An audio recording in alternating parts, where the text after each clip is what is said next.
Hi అండి. ఈరోజైతే నేను లియో కోసం సెలెక్ట్ చేస్తున్నాను. ముందైతే ఒక కప్పు బియ్యం, అదే కప్పుతో ముప్పావు కప్పు కందిపప్పు, ఈ ప్లేస్లో పెసరపప్పు కూడా తీసుకోవచ్చు.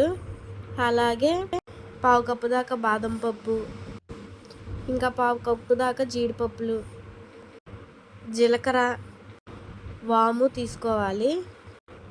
వీటిని అయితే శుభ్రంగా వాష్ చేసుకొని ఎండబెట్టుకోండి. ఎండిన తర్వాత చక్కగా షాలో ఫ్రై చేసుకోవాలి. సిమ్లో పెట్టుకుని ఫ్రై చేసుకోండి. ఈ సిర్లాక్ అయితే 6 మంత్స్ బేబీ నుంచి పెట్టొచ్చు. నేనైతే లియో కోసం ఇంట్లోనే చేస్తాను. నేను అసలు బయట సిర్లాక్ కొనను. ఇంకా ఇందులోనే పంకిన్ సీడ్స్ ఇవన్నీ వేసుకోవచ్చు.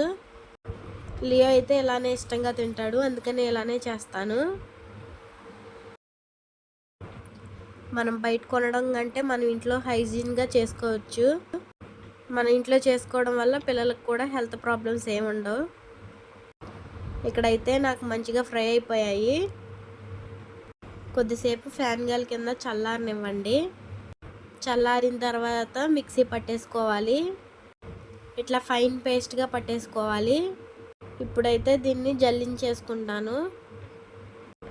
జల్లించడం వల్ల కందిపప్పు అనేది గ్రైండ్ అవ్వదు. ఇలా ఒక 5-6 సార్లు మిక్సీ చేసుకుని జల్లించుకోండి. చూసారా, మంచిగా పౌడర్ అయిపోయింది. ఇదైతే ఎన్ని రోజులైనా నిల్వ ఉండిద్ది. మంచిగా స్టోర్ చేసుకోవడమే బాక్స్లో. వీడియో నచ్చితే లైక్ చేసి సబ్స్క్రైబ్ చేయండి.